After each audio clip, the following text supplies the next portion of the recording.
Saya dulu tidak memahami kebaikanmu.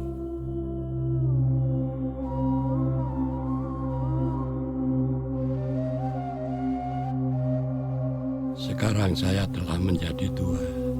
Ya Allah, Maha Penyayang, saat saya merenungkan hidup ini, saya lebih memahami arti korban.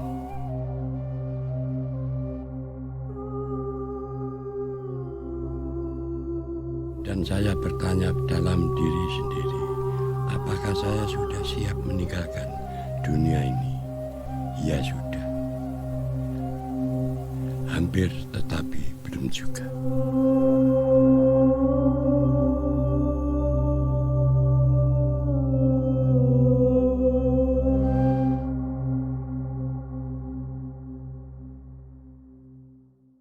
Waktu saya lahir, saya telah disucikan oleh korban akikah.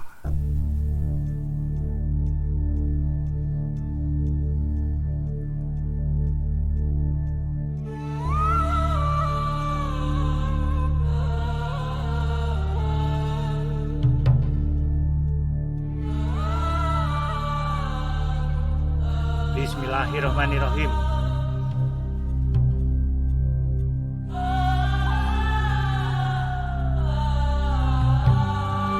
Bapak saya sendiri.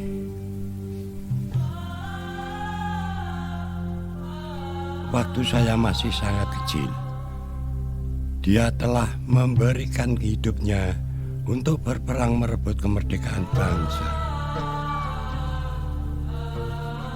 Dia telah menjadi korban bagi kita semua, bagi bangsa kita.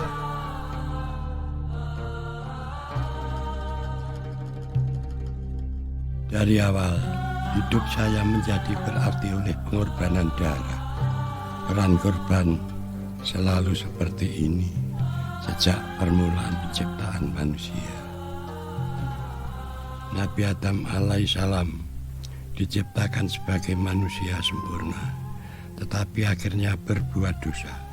Satu perbuatan yang memalukan, tetapi engkau menutupi aibnya dengan pakaian yang dibuat dari kulit seekor binatang, kulit seekor korban. Korban menutupi dosa dan membawa kehidupan. Mat, Ahmad, coba dengar saya. Maaf Paman, bisa diulangi pertanyaannya? Baik, kita sedang berbicara tentang kitab-kitab suci. Bisa disebutkan? Oh, kitab suci Al-Quran. Ada yang lain? Kitab suci Taurat, Zabur, Ya. dan kitab suci Injil. Meskipun kalian masih kecil, seharusnya kalian belajar membaca dan memahami isi kitab suci Allah, Al-Quran, Taurat, Zabur, dan kitab suci Injil. Di dalamnya kita mengenal rahmat Allah dan mendapatkan taufik serta hidayah di dalamnya. Kalian harus mencari kebenaran dengan rajin. Apabila sudah kalian temukan, janganlah kalian lupakan. Saya tidak memahaminya saat paman saya mengajar saya. Demikian juga bertahun-tahun lamanya.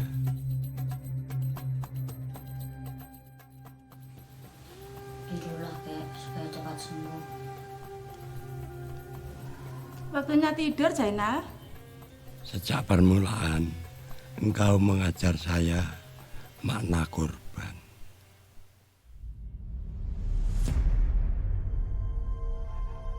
Orang tua kami sudah mengatakan, jangan. Tapi apa yang diketahui mereka? Kami semua masih kecil. Saat itu, kami tahu segala sesuatu dan kami akan hidup selama-lamanya.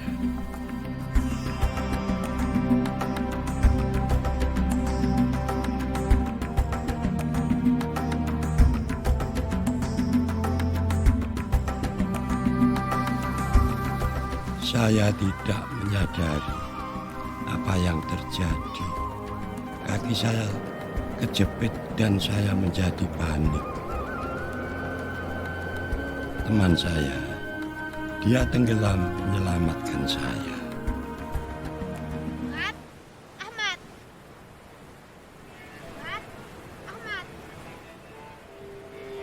Teman saya tenggelam menyelamatkan saya. Saya hidup karena pengorbanannya dan rahmat-Mu. Keluarga saya emosinya bercampur aduk. Sangat senang saya hidup dan kami sangat berduka dengan apa yang terjadi. Hampir saja terlupakan bahwa semuanya terjadi karena kenakalan saya, karena saya ingin berenang saat itu.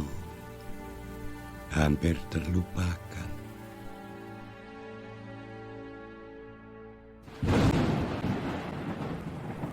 Kemudian saya teringat kisah Nabi Nuh alaihissalam. Saya seperti umat sebelum banjir besar yang tidak menyadari bencana yang akan datang. Nabi Nuh alaihissalam diselamatkan oleh Allah karena dia seorang yang saleh, oleh karena rahmat-Mu. Dia membuat korban darah dan Allah menerimanya. Teman saya mengorbankan dirinya untuk menyelamatkan saya, meskipun saya melakukan sesuatu yang bodoh. Saya diselamatkan karena rahmat-Mu, tapi saya belum dapat memahami hal itu.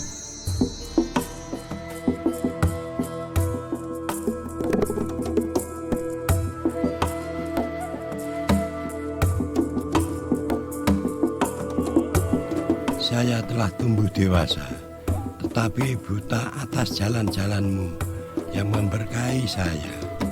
Saya merasa bahwa saya berhasil karena kerja keras saya saja.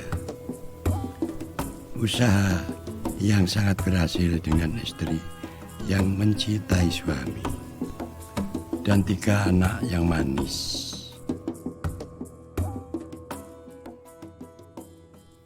Saya tidak menyadari kebaikan-Mu serta tidak memahami rahmat-Mu.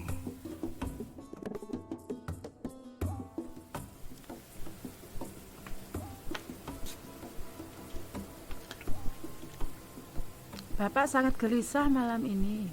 Dia merasa bahagia karena ada cucu di sampingnya. Masuk aja, Bu. Dia tidak akan datang malam ini. Saya sudah kirim SMS. Mudah-mudahan dia melupakan kejadian itu dan mau pulang.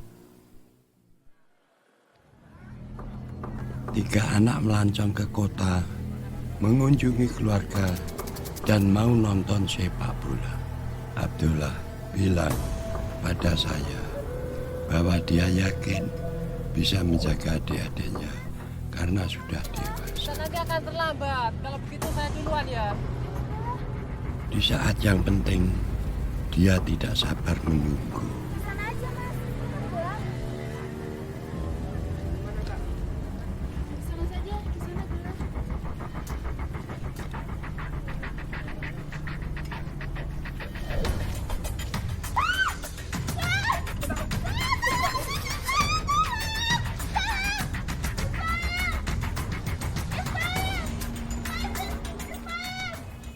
Seorang anak kecil mengorbankan hidupnya untuk menyelamatkan kakak perempuannya.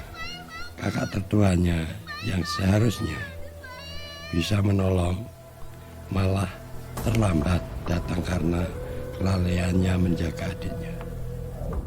Adiknya meninggal karena kakaknya memikirkan diri sendiri. Kesedihan bapak mereka menjadi amarah yang meluap-luap. Dalam situasi yang sulit ini, saya tidak memahami apa itu pengorbanan. Ada hidup karena ada orang yang memilih mati untuk berkorban. Dia yang mati tidak bersalah, tetapi mau berkorban agar orang lain dapat hidup. Nabi Ibrahim alaihissalam telah dicobai, tetapi dia dapat memetik maknanya.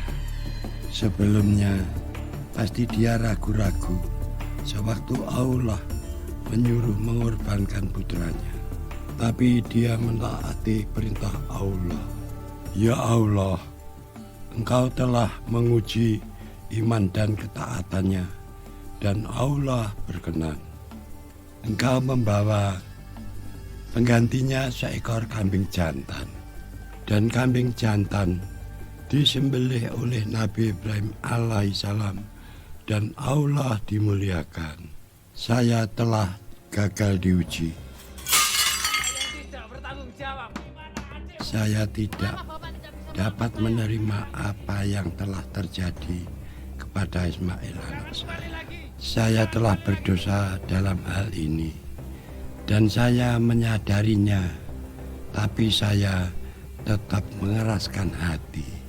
Saya gagal dalam menghargai pengorbanan anak saya yang manis sehingga putri saya bisa selamat. Saya marah terhadap anak sulung saya, Abdullah, dan tidak dapat mengampuni dia karena apa yang telah terjadi.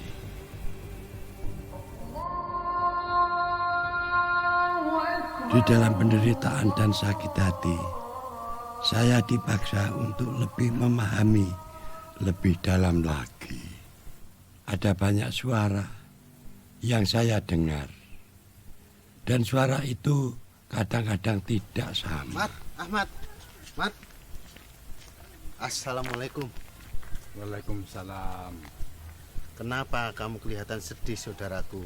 Saya baru saja memikirkan yang dikatakan Imam di surau.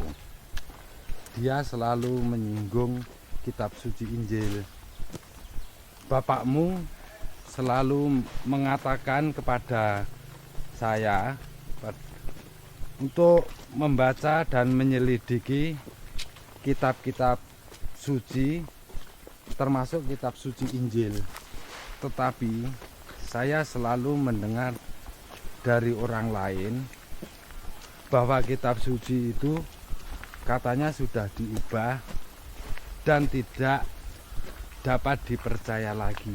Ahmad, hanya orang konyol yang mempercayai segala sesuatu dan dia dengar tanpa menyelidikinya terlebih dahulu. Mana yang lebih penting, apa yang kamu dengar dalam ceramah atau apa yang disabdakan Rasul Allah? Perkataan sepupu saya mengingatkan saya apa yang dikatakan paman saya dulu. Lalu saya mulai mencari kebenaran dan mendapatkannya dalam kitab-kitab suci. Apa yang disabdakan Rasul Allah di dalam kitab suci Al-Quran? Saya membaca Taurat, Jabur, dan Injil dengan ragu-ragu dalam hati saya. Saya mempelajari kitab-kitab suci tersebut dengan teliti.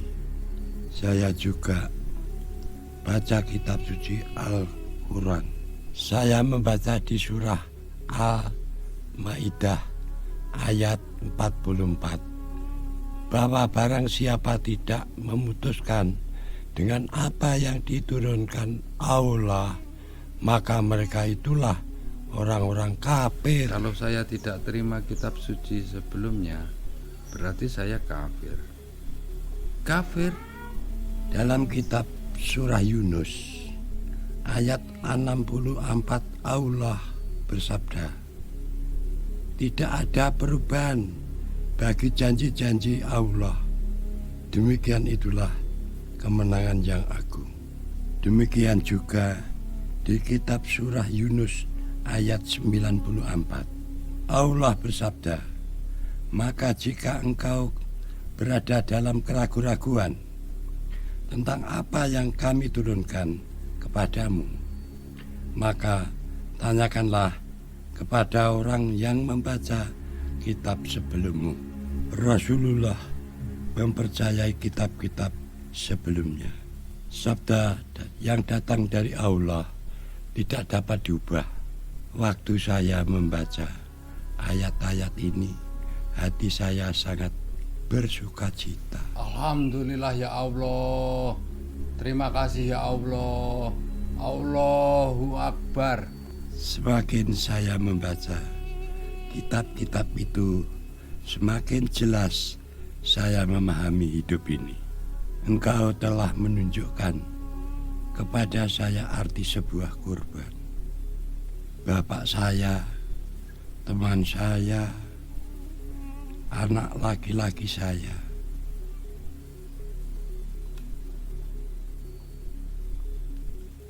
Saya telah membaca perintah Nabi Musa alaihissalam. Di dalam kitab Taurat, imam besar harus mengorbankan seekor kambing yang sempurna dan tidak cacat untuk menghapuskan dosa umat saat itu. Dosa harus diganti dengan nyawa. Tetapi Allah yang Maha Kasih membuat cara agar dosa umatnya bisa diampuni. Kambing yang sempurna dan tidak cacat membawa dosa umat. Allah mengganti dosa umat Nabi Musa alaihissalam dengan darah kambing. Namun korban itu dilakukan setiap tahun agar dosa umat Nabi Musa alaihissalam diampuni. Ibu waktunya tidur. Dia tidak pulas tidurnya. Kalau dia bisa tidur, besok sembahyang lebih lama. Bapak senang mempelajari kitab suci. Ya, tapi kalau sembahyang, dia tidak memikirkan yang lain. Dengan membaca kitab suci, dia semakin tawakal. Ya Allah, Rohimi Warohmani, tunjukkanlah kami jalan yang lurus dan tunjukkanlah saya untuk menjadikan keluarga kami yang bahagia dunia akhirat. Ya Allah, Engkau telah mengabulkan doa saya. Selama ini saya hanya memikirkan kepentingan saya sendiri. Saya tidak pernah berpikir tentang kalian semua yang masih ada selama ini. Maafkan Bapak ya nak. Saya semakin mengerti Engkau lebih baik melewati pembacaan kitab-kitab suci. Saya mempunyai harapan di tengah-tengah kekecewaan dan belajar lagi tentang mengasihi. Bu, saya teringat saat itu sepertinya bapak saya yang baik sudah kembali. Dia berubah karena mempelajari kitab-kitab suci. Dari orang pemarah dan egois, sekarang menjadi orang baik hati.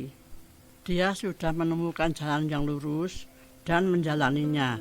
Betapa baiknya jika seluruh keluargamu menerima rahmat seperti bapakmu. Di mana ada dosa, tidak akan ada pengharapan untuk pengampunan. Juga tidak ada harapan untuk bersatu kembali kecuali melalui korban. Karena untuk manusia bisa bertemu dengan Allah harus ada korban darah setiap waktu.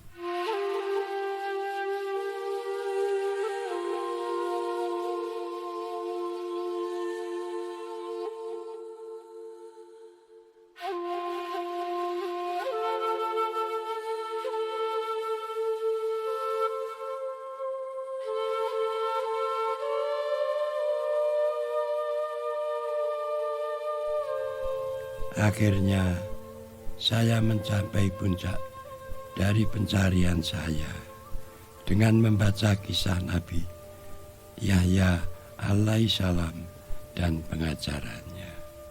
Nabi Yahya alaihissalam membicarakan seseorang rasul yang memenuhi janji Allah sejak penciptaan alam semesta. Lihatlah, korban yang datang dari Allah yang memikul dosa setiap umat.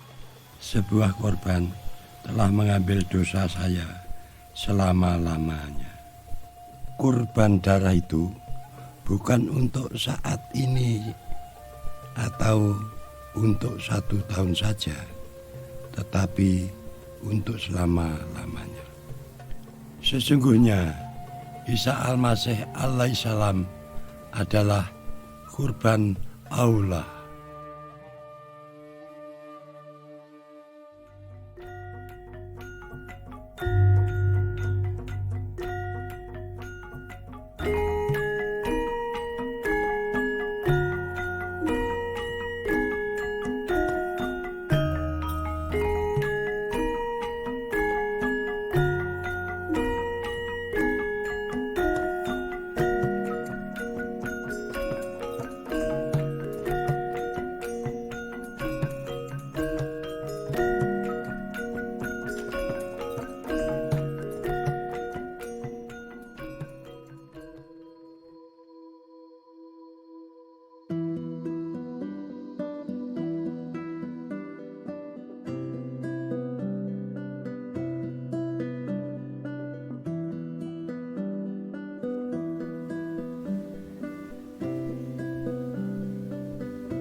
Bapak.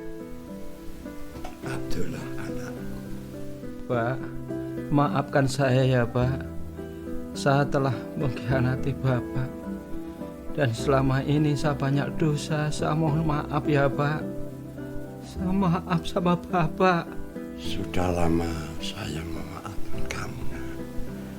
Saya sudah melajari kitab-kitab suci.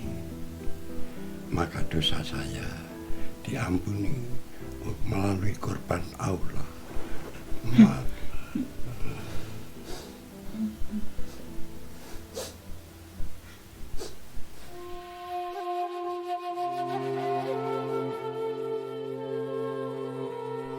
Anakku yang dulu pergi, sekarang sudah kembali. Sekarang Abdullah berjanji kepada saya untuk selalu membaca kitab suci dan mentaati semua perintahnya dan menjauhi larangannya. Ya Allah, saya sudah siap. Akhirnya saya siap meninggalkan hidup yang fana. Ya Allah, Engkau telah menunjukkan rahmat-Mu di akhir hidup ini dan untuk menuju akhirat. Syukur alhamdulillah sudah membawa anak saya pulang dan sekarang saya akan kembali kepada Engkau. Syukur karena Isa Al-Masih alaihissalam sebagai korban Allah. Melalui Dia, dosa saya telah diampuni. Ya Allah, terimalah saya di sisi-Mu